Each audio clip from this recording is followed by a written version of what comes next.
እስኪ እዚህ የተሰቀለ የጠቅላይ ሚኒስትሩን ባነር እስኪ ቅደደው፣ ሂድ ፍሬው ቅደደው እስኪ። ወንድ ነህ ትቀምሳታለህ። ምን አይነት ትውልድ እንደተነሳ!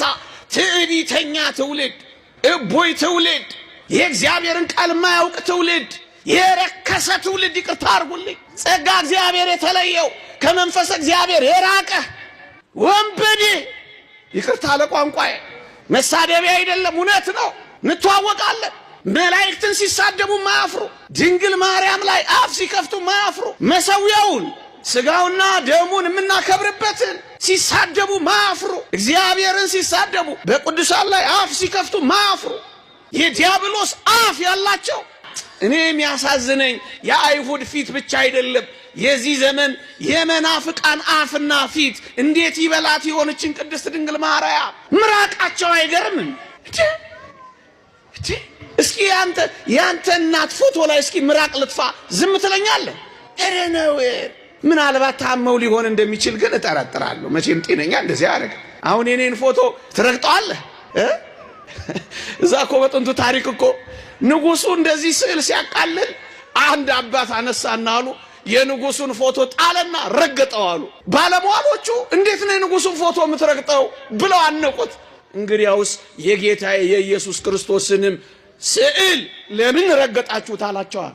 የንጉስ እስኪ እርገጠው፣ እስኪ እዚህ የተሰቀለ የጠቅላይ ሚኒስትሩን ባነር እስኪ ቅደደው፣ ሂድ ፍሬው ቅደደው እስኪ። ትቀምሳታለህ ነው አይደለም? እውነታው ነው። ምድር ላይ እንኳን ምን ማድረግ ይቻላል? ይሄንን ልናስቆመው ግን አንችልም። ምእመናን፣ ይሄ ይቀጥላል። አትደንግጡ፣ አትታወኩ፣ አትበሳጩ። ይልቅ ቀኑ እየቀረበ እንደሆነ ወቁ። ትንቢታቱ እየተፈጸመ እንደሆኑ ተረዱ። እግዚአብሔርን ማደሪያውን ይሳደብ ዘንድ አፍ ተሰጠው የሚለው ቃል ታዲያ በዚህ ካልተፈጸመ በምን ሊፈጸምልህ ነው? በምን ይፈጸም? እንዳይፈጸም ልከለክለው እችላለሁ? እኔ ማን ነኝ? እንዳይፈጸም ሊከለክሉ ይችላሉ መምህር? እሳቸው ማን ናቸው? አይቻልም።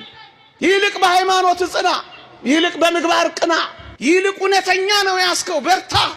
የስድዋ የምራቁን የትኛው እንዳትደነቁ። ከዚህ የበለጠ ነው። በክፋት እየባሰ ይሄዳል፣ በክፋት እየባሱ ይሄዳሉ። በቃ አትደነቁ።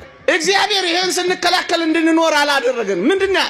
እናስተምር፣ እንማር፣ በሃይማኖት እንጽና፣ ንቅና። በቃ አለቀ። ከዛ ራሱ ይጠፋል።